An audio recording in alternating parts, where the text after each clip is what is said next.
Rashid, associate editor, news 18 Madhya Pradesh Chhattisgarh. तालियां बजती रहे, मेहमान हमारे साथ जुड़ गए हैं, मंच की तरफ बढ़ रहे हैं। पीडब्ल्यूडी जैसा महत्वपूर्ण विभाग देखते हैं, पब्लिक वर्क्स डिपार्टमेंट और पब्लिक हमारे बीच है। क्या बोलती पब्लिक? एक बार ताली हो जानी चाहिए, तालियां जोरदार। मंच पर स्वागत है आपका।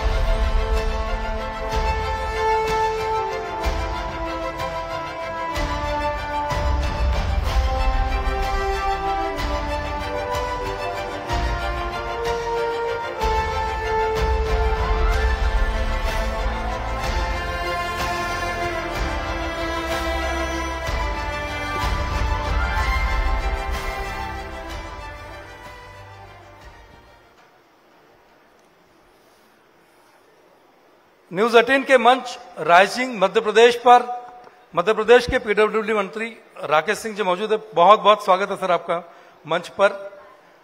छात्र राजनीति से शुरुआत की, सांसद बने, विधायक बने, इस समय पीडब्ल्यूडी मंत्री के तौर पर आप काम कर रहे हैं। कैसा महसूस हो रहा है इस वक्त आपको, जब आप राज्य में एक नई बड़ी जिम्मेदारी संभाल रहे हैं? जब आप लोग ये पूछते हैं कि कैसा महसूस कर रहे हैं, तो इस सवाल का जवाब देना थोड़ा कठिन इस मायने में होता है कि आप किस तरह से पूछ रहे हैं कि कैसा महसूस कर रहे हैं। लेकिन जो मैं महसूस करता हूं अपनी किसी भी जिम्मेदारी के साथ, कि उसको सबसे बेहतर हम कैसे कर सकते हैं। अभी तक अलग अलग जिम्मेदारियां रही हैं। पहले दिल्ली रहा हूं 20 वर्षों तक, वहां की जो भूमिका थी उसमें कोशिश की अपने हिस्से का सर्वश्रेष्ठ करने की। अब जब प्रदेश में हूं, लोक निर्माण विभाग के साथ हूं, तो मैं मानता हूं कि एक बड़ी जिम्मेदारी है और उस जिम्मेदारी को निभाने में अपनी तरफ से जो बेहतर हो सकता है वो मेरी कोशिश है। अभी आपने बड़ी जिम्मेदारी की बात की। वाकई में लोक निर्माण विभाग बहुत बड़ा विभाग है। सड़कों का पूरा जाल फैला होता है। लगातार मध्य प्रदेश को बेहतर बनाने के लिए सांसद के तौर पर काम करते रहे या पीडब्ल्यूडी मंत्री के तौर पर काम कर रहे हैं। नए विकास के पंख खास तौर से सड़कों के मामले में और पीडब्ल्यूडी के कार्य को मामलों को लेकर क्या प्लान लेकर चल रहे हैं? देखिए, विकास एक प्रक्रिया है। सड़क निर्माण को लेकर भी जब हम बात करते हैं तो मध्य प्रदेश कभी बहुत खराब सड़कों के लिए जाना जाता था। समय के साथ साथ परिवर्तन आया है, बहुत अच्छी सड़कों के लिए अब जाना जाता है। लेकिन अब नई नई तकनीक आ रही सड़क निर्माण की, और उसके साथ साथ जहां कभी सड़क नहीं थी वहां 2 लेन सड़क हो, जहां 2 लेन थी वहां 4 लेन हो, जहां 4 लेन थी वहां 6 लेन हो, और अब तो 8 लेन की बात हो रही है, ब्रिजेस की बात हो रही है, फ्लाईओवर्स की बात हो रही है।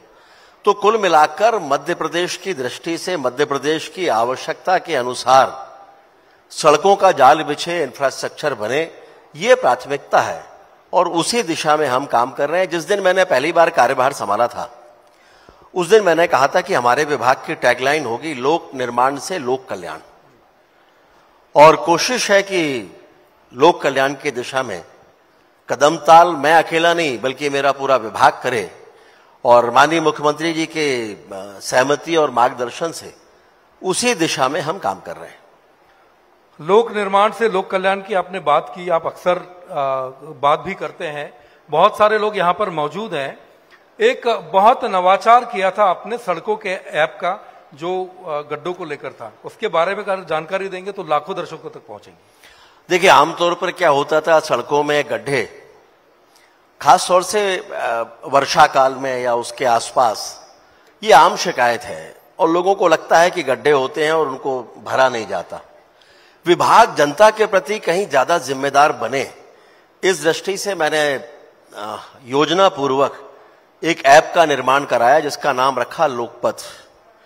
ये एक ऐसा ऐप है कि जिसे कोई भी अपने मोबाइल पर डाउनलोड कर सकता है, और कहीं पर भी जहां पीडब्ल्यूडी की सड़क है और उस पर गड्ढा है तो कोई भी व्यक्ति उस स्थान पर खड़े होकर उस गड्ढे की फोटो खींचेगा तो फोटो जियो टैग्ड फोटो होगा और सीधा वो उस क्षेत्र के इंजीनियर के ही पास जाने वाला है, और उसकी जिम्मेदारी होगी कि 7 दिन के भीतर उस गड्ढे को भरे और उस गड्ढे को भरकर वापस से उस ऐप में उस फोटो को डाउनलोड करे, ताकि शिकायतकर्ता को भी ये मालूम हो और ऐप देखने वालों को सभी को ये पता हो कि 7 दिन के अंदर वो गड्ढा भर गया है। और अगर 7 दिन के भीतर वो ऐसा नहीं करता है तो उसके खिलाफ अनुशासनात्मक कार्यवाही का प्रावधान हमने किया है।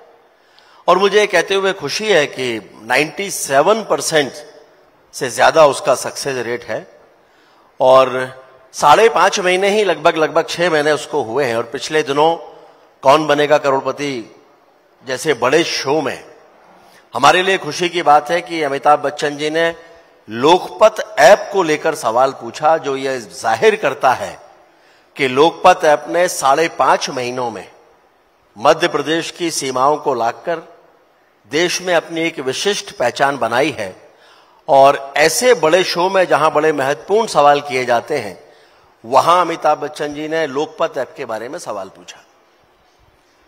10,000 करोड़ की लागत से 700 किलोमीटर की सड़कों का जाल जो मध्य प्रदेश में फैलने वाला है, और सीधे तौर पर विकास की अगर हम बात करें या सड़कों की अप्रोच की हम बात करते हैं तो बहुत तरीके से तस्वीर बदलती है। आपको क्या लगता है कि मध्य प्रदेश की सूरत इससे कितनी और कैसे बदलेगी? देखिए, जब हमने कहा है कि लोक निर्माण से लोक कल्याण, तो उसके बड़े सीधे सीधे मायने हैं कि सड़क केवल आवागमन का एक माध्यम भर नहीं है, यानी ट्रांसपोर्ट के लिए केवल वो नहीं है। जब हम सड़क निर्माण की बात करते हैं तो उसके साथ बहुत सी चीजें जुड़ी हुई हैं।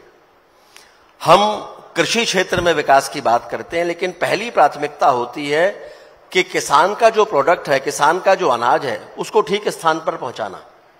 पेरिशेबल गुड्स हैं, सब्जियां होती हैं, हरा मटर। हमारे जबलपुर में एक दिन में 400 से 500 ट्रक हरा मटर पैदा होता है, जो पूरे देश में जाता है और विदेशों में भी जाता है। ऐसे जो भी पेरिशेबल गुड्स हैं, इनको निश्चित समय पर सड़क के माध्यम से ही कहीं ना कहीं आपको पहुंचाना है। इसके अलावा टूरिज्म है, पर्यटन एक बड़ी इंडस्ट्री है। पर्यटक क्षेत्रों तक अच्छी सड़कें बने ताकि बड़ी संख्या में लोग भारत में आए, भारत के साथ साथ मध्य प्रदेश में आए, मध्य प्रदेश के पर्यटन स्थलों तक पहुंचे। अगर शिक्षा के बेहतर आपको आयाम स्थापित करना है तो सभी शिक्षा केंद्रों तक बेहतर सड़क आपको चाहिए। जब अच्छे स्वास्थ्य की बात करते हैं तो उसके लिए भी हमें सड़क चाहिए। और इसीलिए जब इस समूची कल्पना को लेकर हम आगे बढ़ते हैं तो यही लोक कल्याण का मार्ग है। और इसीलिए हमने कहा है कि लोक निर्माण से लोक कल्याण, और उसी दिशा में हम आगे बढ़ रहे हैं। सड़क की बात भी करते हैं तो सड़क के साथ पानी भी बहुत महत्वपूर्ण चीज हो जाती है। प्रधानमंत्री जी भी अक्सर इन चीजों पर देते हैं कि हमारी जो जल संरचनाएं हैं, खासतौर से भारत की, उनको पुनर्जीवित करना है। और आपका एक बड़ा काम था, मतलब आपने तो पानी का मंदिर बनवा दिया। देखिए, मैं पानी पर लंबे समय से काम करता हूं। दरअसल में बहुत पहले मैं अपने मौसी के गांव जाया करता था और वहां पर एक कुआं था जिसको पनिया कुआं कहते थे। पूरा गांव उससे पानी लिया करता था। कुछ वर्षों के अंतराल के बाद मैं जब सांसद बना और एक लंबे अंतराल के बाद मैं लगभग 2005 में वहां गया, तो मैंने घर के बाहर उनके एक हैंडपंप देखा। तो मुझे आश्चर्य हुआ कि यह हैंडपंप कैसे है। मैंने उनसे पूछा कि यहां हैंडपंप लग गया।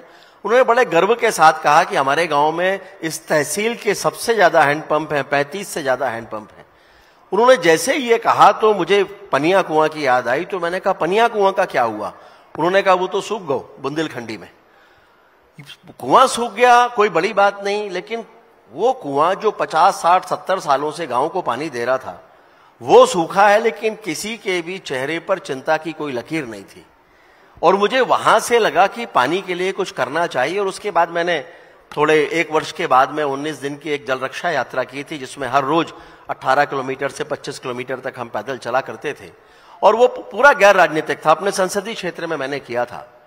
और आप सोचिए कि पानी जैसे विषय में तपती हुई गर्मी में जब 9 तपा चल रहा, हम अपनी यात्रा 11, साढ़े 11 बजे दोपहर में प्रारंभ करते थे और शाम को उसका समापन होता था। और नर्मदा जी का जल वहां के किसी ऐसे स्रोत में जाकर अर्पित करते थे जो सूख चुका है। और गांव के लोगों को कहते थे कि नर्मदा जल इसमें अर्पित कर दिया गया, इसलिए अब ये पवित्र है, आप इसको पुनर्जीवित करिए।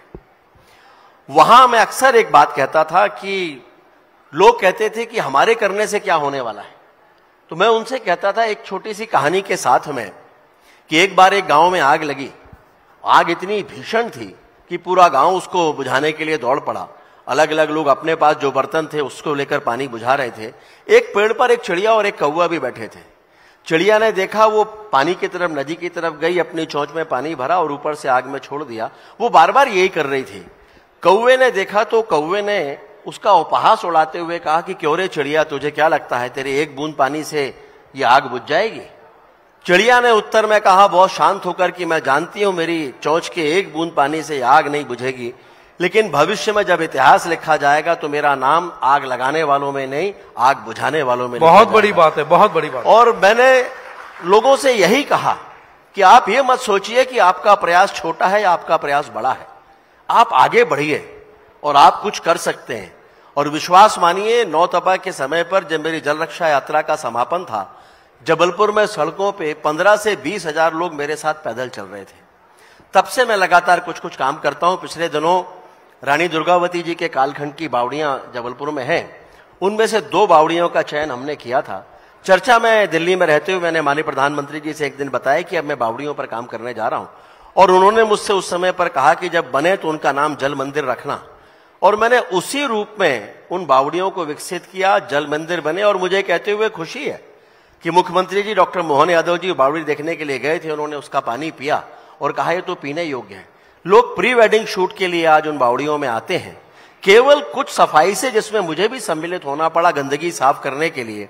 अगर हम ये कर सकते हैं तो सारे लोग मिलकर बहुत कुछ कर सकते हैं। और ये आने वाले समय की एक कठिन चुनौती है जिसमें सबको हिस्सेदार बनना चाहिए, ऐसा मैं मानता हूं। एक आखिरी सवाल है, राजनीतिक सवाल है। कांग्रेस पर आप हमेशा हमले करते हैं उनकी तथ्यों को लेकर या उनकी बातों को लेकर, या हिंदुओं को लेकर वो बयान करती है, उस पर आप थोड़े आक्रामक होते हैं। देखिए, मुझे ऐसा लगता है कि कांग्रेस के पास कोई दिशा और नीति नहीं है। कांग्रेस भ्रमित है, जिस तरह से उनका नेतृत्व भ्रमित है, और उसी तरह से पूरी की पूरी कांग्रेस ही दिशाहीन है। और उनके पास केवल विरोध करने के अलावा, विरोध भी विरोध करने के लिए है, ना तो मुद्दे हैं ना कोई नीति है। और इसीलिए मैं उनसे अक्सर कहता हूं कि उनके नेतृत्व के प्रति भी कांग्रेस के लोगों को विचार करना चाहिए कि बिना मुद्दों का विरोध कभी भी आपको ऊंचाई की तरफ लेकर नहीं जा सकता। अगर विरोध भी सीखना है तो भारतीय जनता पार्टी से सीखें। चलिए, आपको बहुत बहुत धन्यवाद। नए साल की शुभकामनाएं आपको। बहुत धन्यवाद। मेरी ओर से आप सबको भी बहुत बहुत शुभकामनाएं।